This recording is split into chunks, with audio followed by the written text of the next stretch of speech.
Si Michael Jordan, bilyonaryo yon. Makikita nyo, bago na pangalan natin, Mr. Caliber.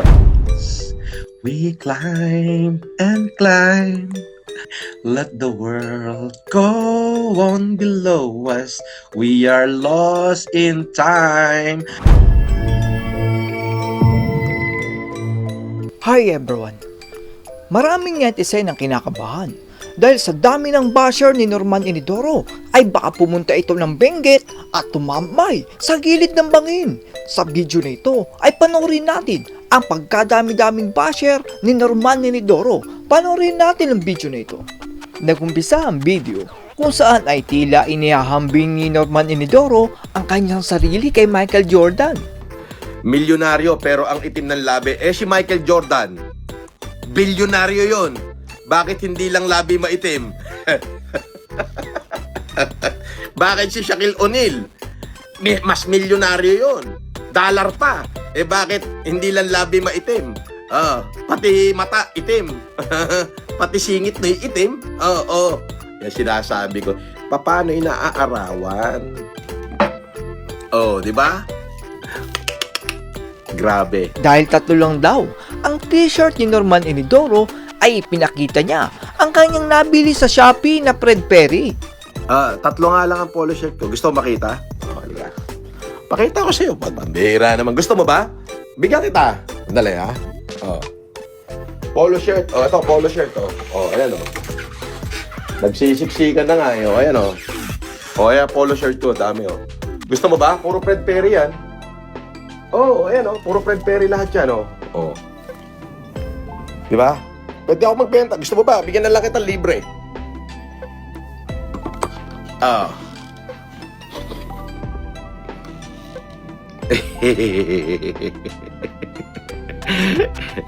Three lang daw t-shirt ko. Yun, nakita mo pare-parehas. Babaguhin daw ni Norman Inidoro ang kanyang pangalan at ito na daw ay Mr. Caliber. So yan ang aabangan natin. Subscribe kay Mr. Caliber FLM. Makikita nyo, bago na pangalan natin, Mr. Caliber.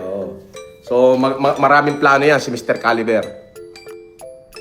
Mamimigay naman daw si Norman Inidoro ng 100,000 pesos sa mga estudyante. Pero alam naman natin na drawing lang ito. Makinig lahat ng mga estudyante. Okay? Pupunta kami sa mga universidad. At bawat university, pipili kami ng 5 estudyante na nakasubscribe. Okay? Bawat university, pipili kami ng 5 estudyante na nakasubscribe. Okay? Bawat isang estudyante na mapipili namin, tatanggap ng 100,000. Hintayin nyo yan. Yan na yung inaayos ng team natin. Nakikipag-coordinate na yung team namin sa bawat university. So, sisimulan yan by the last week of January. Yan yun. Abangan nyo yan. Yan ang abangan nyo. Maganda yan. Basta nakasubscribe kayo dito sa Mr. Caliber by FLM. Yun. Imposible namang hindi kilala ni Norman Inidoro si Lexi Lore. Si Norman Inidoro ang Mangkanor reincarnation.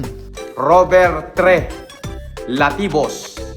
Boss, shout out kay Lexi Lore from Toronto, Real DC. Shout out daw kay Lexi Lore ng Toronto Real DC.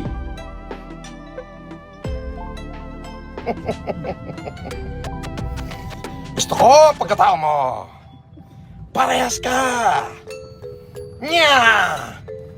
Napiko naman si Norman Inidoro dahil tinawag siyang scammer ng netizen. Sabi ni Emong YT, scammer ka daw, sabi ng buong Pinas. Maglabas ka na isang taong in-scam ko. Halika na. Puro ka scammer, wala ka naman nailabas. Ibig sabihin, may ka lang. Sunod ka lang kung ano sinasabi nila, di ba? Bawal ka rito. Ikaw ang lumayas dyan. Tolongges. Ay, nako.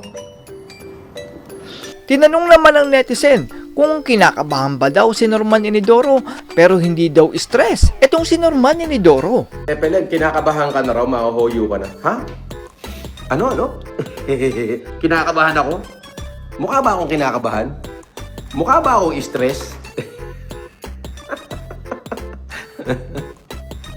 Sino kaya mukhang stress sa amin?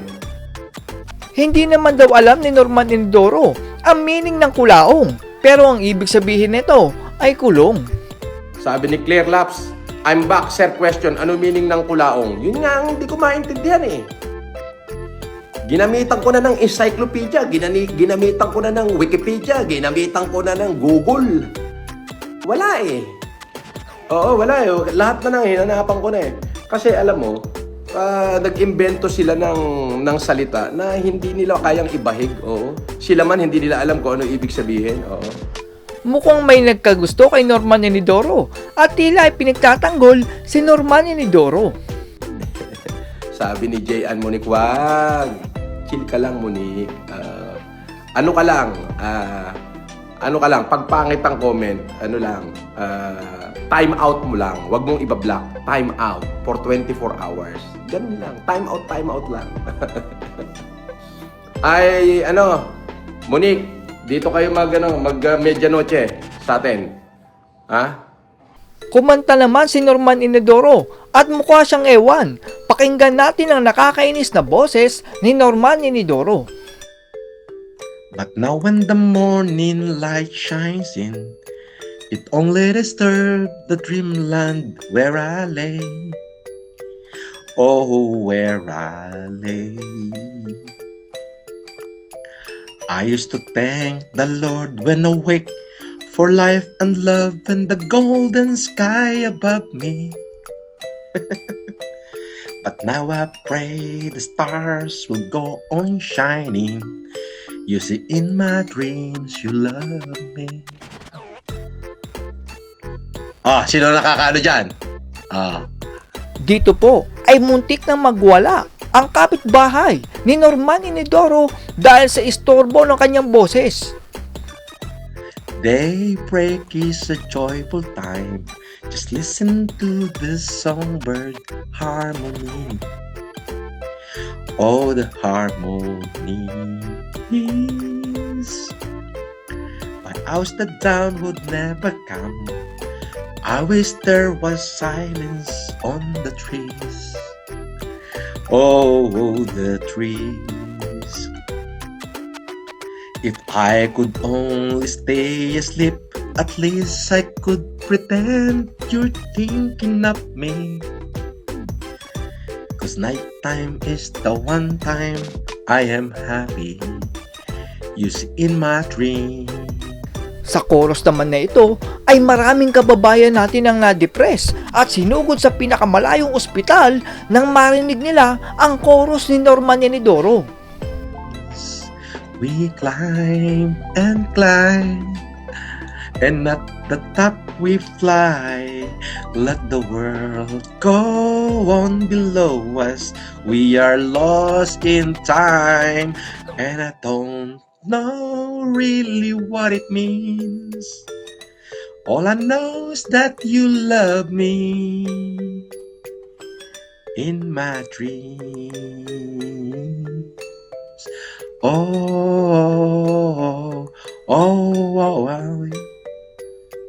in my dreams. Gusto mo tapusin ko? At yan po ang kaganapan kay Norman Inidoro. Mukhang bumalik na ang sigla ni Norman Inidoro dahil na-dismiss ang kanyang kaso.